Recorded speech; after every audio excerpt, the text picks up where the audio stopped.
Olá!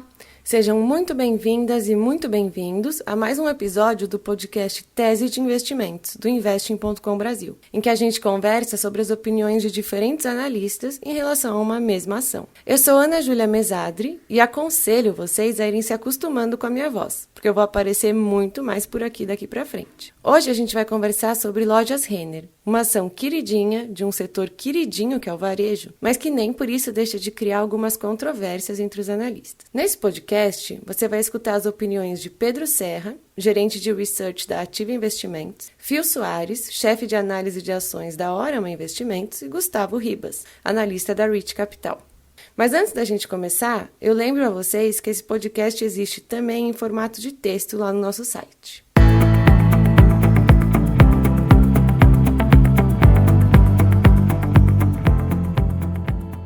Bom, eu posso começar falando uma coisa para vocês. Apesar de divergirem sobre certos aspectos, todos os profissionais com quem eu conversei concordam que a Lojas Renner é uma empresa muito bem gerida e com grande potencial. Para alguns analistas, inclusive, esse otimismo ultrapassa a empresa e se estende ao setor de vestuário de moda. Bom, e o principal motivo vocês já devem ter imaginado. Se a gente se vacinar e puder sair de casa, todo mundo vai querer comprar uma roupinha nova. Gustavo Ribas, da Rich, explica. As pessoas ficando mais em casa, consumiu-se muito menos roupa.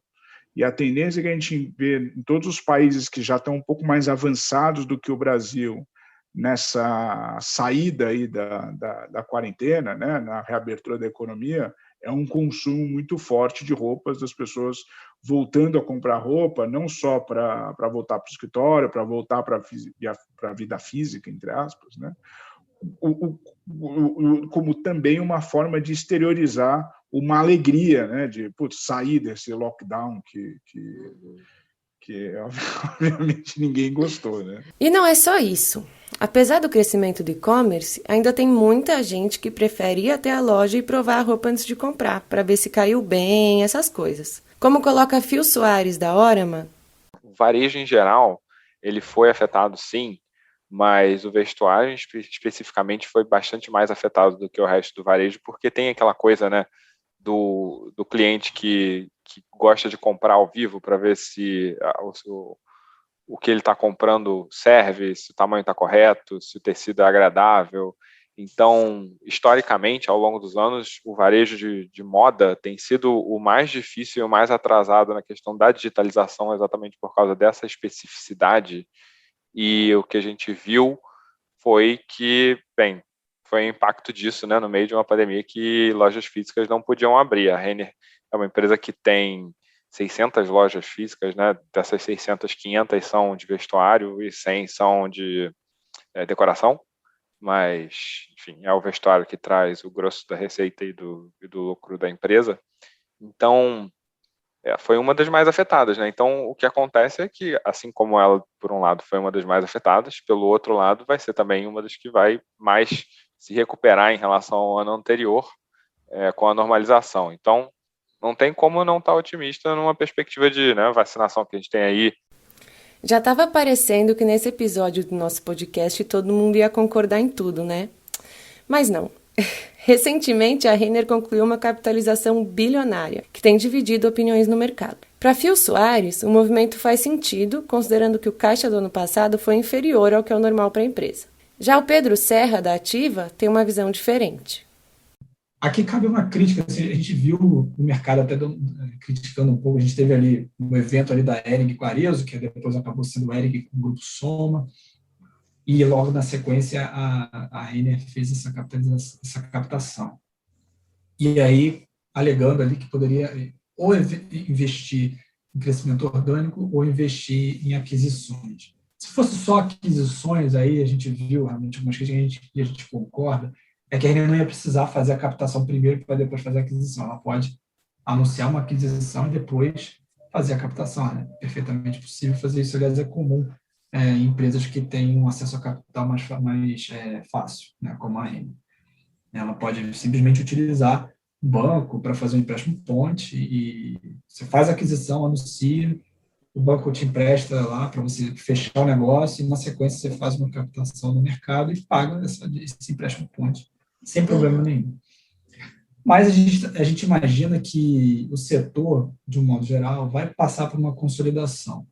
É natural que isso aconteça. É comum as varejistas ali, a Renner, principalmente, competir com esses players locais assim menores, né? Esses players assim muitas vezes não possuem o acesso a capital que eles têm. Então a pandemia machucou demais eles, assim, e também não possuem uma solução digital. Então assim realmente foi muito difícil para esses concorrentes, né?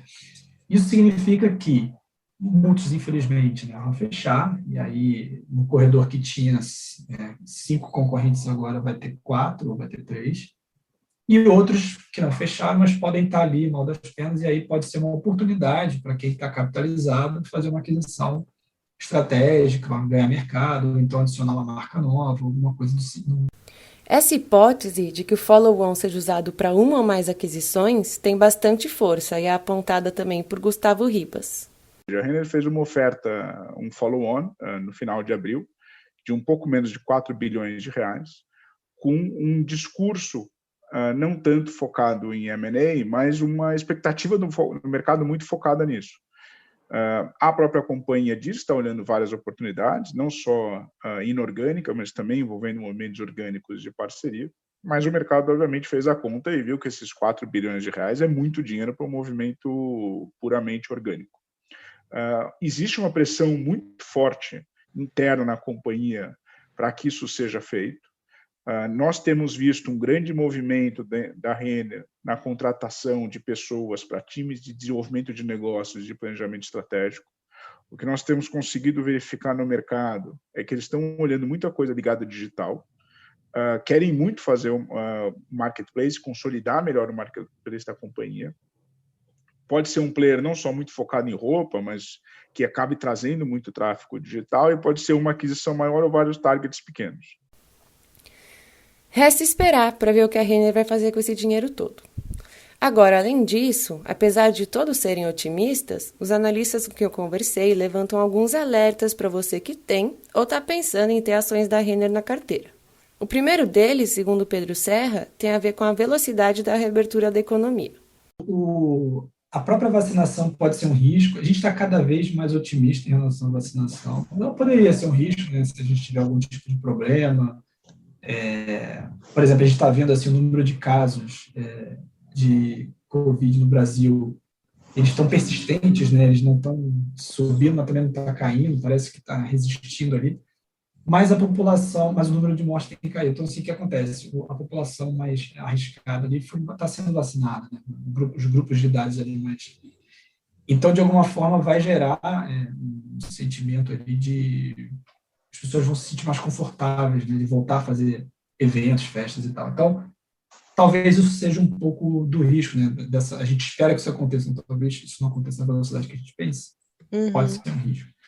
Outra coisa que também a gente vê uma recuperação gradual da economia. A gente vai ter uma certa euforia aqui no curto prazo, mas isso é no curto prazo. Em algum momento a gente vai se deparar ali com uma quantidade de empresas, de pessoas, né, que infelizmente estão desempregadas, e a gente reduziu a demanda. A verdade é essa, a demanda está reduzida. A gente coloca uma recuperação gradual aí no curto prazo, uma recuperação boa para a renda no curto prazo, mas no longo prazo a gente ainda coloca uma velocidade um pouco mais, a gente tem um pouco mais cautela. Tá?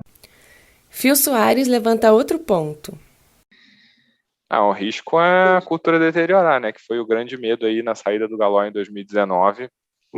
Ele deu várias entrevistas sobre esse assunto e a transição, ele começou a pensar em transição 5 anos antes de fato ele deixar a presidência e ir para o conselho. É uma empresa que não é uma empresa que tem um controlador, né? É uma corporation.